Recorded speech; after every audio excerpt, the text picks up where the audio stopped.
Hello aspirants, looking at current affairs for 3rd December. The 10 news items which we have picked up from the Hindu are these. The first one, Navy says no to Tejas variant. So Tejas is the light combat aircraft which has been built indigenously by HAL, Hindustan Aeronautics Limited. But the naval version presently is undergoing testing and trials. The naval chief has said that light combat aircraft Tejas cannot be used in the Navy because it does not meet the requirements.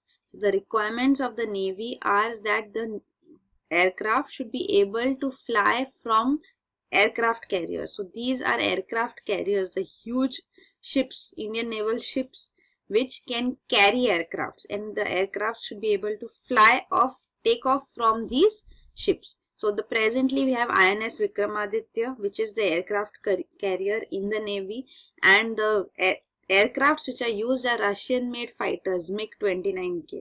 So these fighters are supposed to retire now, and Navy is looking for an alternative for this. It says that the light combat aircraft Tejas has an underpowered engine, so it cannot fly from the carrier. So that is why it says it does not meet its requirement. So that's why the naval variant of this fighter aircraft may have to be ended. That project has to be ended. It also supports DRDO, Defense Research and Development Organization, is developing a twin engine advanced medium combat aircraft. So it says this may be considered and a naval variant can be provided so that it can be used by the Navy. So this meets the requirement. Also, he also spoke about the Scorpene submarine data leak. So this data leak had come forth in August 2016, when it was seen that many documents, details related to Scorpene submarine, so details regarding its secret stealth capabilities, what will be the frequency at which they gather intelligence, the level of noise that they make at various speeds, their diving depth, range and endurance, all these details were present in this data leak. So Scorpene submarines are French-made submarines which India has a deal to buy 6 submarines from France. So data leak on this may be a security concern, but the naval chief says that the data leak is no critical data which has been leaked. So there is no threat as such from this leak. So Scorpene submarine, the first one, is scheduled to be launched, provided in 2016. It was supposed to come by September 2016. So this is regarding Scorpene. So the submarines are sold off by various countries. France, Germany and Russia are the top sellers. USA also has submarines, but it does not sell them to any country. Then China has recently also sold its submarine to Pakistan. So this is also a deal which has been recently concluded. Other Scorpene submarine users are also there, which is Malaysia and Chile. Brazil is going to buy this and the process will complete by 2018. Also, India is developing its first indigenously built nuclear capable submarine, which is called Arihant. So INS Arihant will be commissioned soon. So we'll have to wait for that too. So this is regarding the submarines and the uses by various countries. You can see the red indicates nuclear submarines. So number of nuclear submarines and number of total submarines are shown. So you can see USA, China, Russia and France have many nuclear submarines. So these are the nuclear capable countries, and India has some too. Presently one. So this is shown here. Then the next news item is world's sole Sanskrit daily struggles to stay afloat. So this is Sudharma, which is the Sanskrit daily newspaper. It's a 2-page newspaper which is published from Mysuru. It has been published for the last 47 years. Also since the last 10 years it is having an e-paper also been published. And there are 3,000 print subscribers, 1.5 lakh readers online. Internationally too, it has been accessed. But presently it is facing a cash crunch, not enough revenue. The advertisements do not make up for the costs incurred. So that is a threat. It is asking the government for assistance too. So it's important because Sudharma is the world's only Sanskrit daily newspaper, and even the oldest, the solo surviving Sanskrit daily. Then the next news item is budget boost for global event promoting Swadeshi science. So this is regarding India International Science Festival. This will be conducted for the second year now. The first festival was in 2015. It is organized by Vijnana Bharati, which is an organization affiliated to RSS, Rashtriya Swayamsevak Sangh, and it is in news presently because it has also seen a 200% increase in its budget from last year. So this budgeting given by Union Ministry of Science and Technology. So they go for Swadeshi Science. In the last festival too, they attempted a Guinness Book of World Record and they got this record for having maximum number of students conducting a science experiment together. So this record has been held by them, and now this year they are planning to have a record of maximum number of people, students dressed as Albert Einstein. So whatever they want to spread the knowledge about science. So this is a publicity, the way they publicize it. But anyway, no need to comment further on it. So it's seeing a drastic budget shoot. The other organization, Indian Science Congress, also has its meets every year. It's more than a century old organization. It will also have its meet in first week of January. So this Indian Science Congress also has all significant scientists and students attending this meet. So this is also mentioned. So this year it will be there in Tripura, Andhra Pradesh in Jan 2017. Then the next news item is Uttarakhand High Court bats for Ganga. So the Uttarakhand High Court has now taken the initiative to clean up Ganga, and it has passed an order in which it says that 150 defaulting commercial establishments, industrial houses and hotels in Uttarakhand which are polluting river Ganga should be shut down with immediate effect. Also, other directives which it has put forth are, one, it says it wants a special audit to be conducted by CAG, Comptroller and Auditor General of India, of all the schemes which have been financed by the center government and various states governments, states through which river Ganga passes. These are 5 states, the 5 riparian states. So all the schemes have to be audited, and this report should be developed within 6 months and placed before the president. So this is one point which it has put forth in the order. Another point it says is that interstate council should be set up for the Ganga river cleaning, and this should comprise of representatives from all 5 riparian states again. So this should be done by the center within 3 months. Then another order which it has passed is that all the drains opening into Ganga should be sealed and closed after 3 months, so that no more pollution takes place. It says no new water-based industries including sugarcane, pulp, paper, distilleries or textiles should be permitted within the radius of 2 kilometers from the bank of river Ganga. It is asking the states to take initiatives to ensure that people do not use soap, oil and shampoo while taking a bath in river Ganga. Bathing of cattle along the river is also banned. So this is also put forth. Plus it says that rupees 5,000 fine will be imposed on any person found littering, urinating or defecating within the radius of 500 meters on both sides of Ganga. So these are the orders being put forth now by Uttarakhand High Court. The 5 riparian states through which river Ganga passes are Uttarakhand, Uttar Pradesh, Bihar, Jharkhand and West Bengal. So Bihar, Jharkhand, you can see this is the boundary, and this is how river flows through Jharkhand as well. And then of course it goes into Bangladesh and drains out into Bay of Bengal. So these are also the places along the river. So these are also questions which are asked in UPSC prelims. Cities or regions which are along the rivers as such. So this you can see: Kanpur, Allahabad, Varanasi, Patna, Murshidabad, Kolkata. Also this is Rishikesh, Haridwar, Devprayag. So these are the areas which you should remember. Then the next news item is, of course, this Kolkata is on Hooghly River. So that is a tributary here, distributary as you can say. Next is plea to play anthem in courts declined. So the Supreme Court got a plea from a BJP leader and lawyer who says that the national anthem should be played in all courts including the Supreme Court before the start of the proceedings for the day.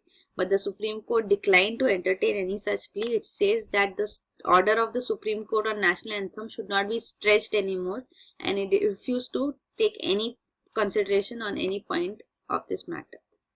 So they have refused on this. Anyway, the next news item is concerns of cooperative banks appear genuine, Supreme Court. So the cooperative banks, we discussed this yesterday too, had said that they had been kept out of the loop during the demonetization initiative when they were not the primary exchange facilities which the center could have given them as an opportunity so that common people would not suffer, and the cooperatives have also suffered because of this demonetization.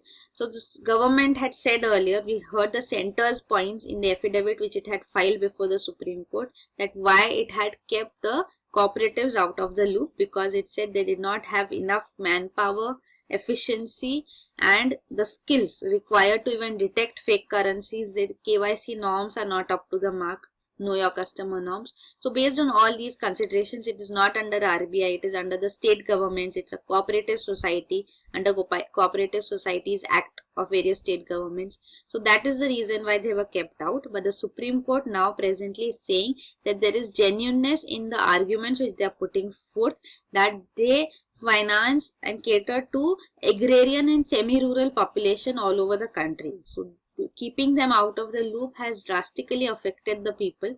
So they should have been taken into consideration as primary exchange facilities by the government earlier. So this is the point put forth. So the Supreme Court presently is hearing the matter on demonetization. So the demonetization notification has been challenged in the Supreme Court. So the hearings are going on. This we have done earlier in November 8 after demonetization was announced. Supreme Court had refused to stay this. So a stay by the Supreme Court on the order would have meant that demonetization would have been stalled. But the Supreme Court then had said that we don't want to interfere in the government's economic policy, so we'll not stay the order, but we will look into it. We'll look into the entire demonetization initiative. And the case has been taken forward. The petitions have been accepted by the Supreme Court and is hearing the case.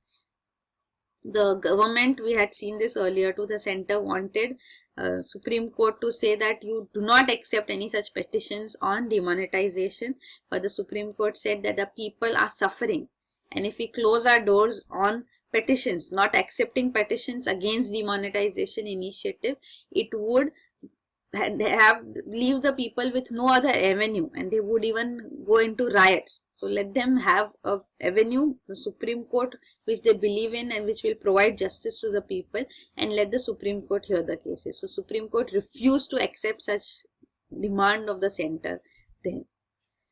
So anyway, the next news item is funds tracking system will trim center's costs. So the government is planning to put into effect Public Financial Management System, PFMS. So this Public Financial Management System will ensure that the payments are done just in time. So any government expenditure which is done will be just in time, means payments done only when they are needed.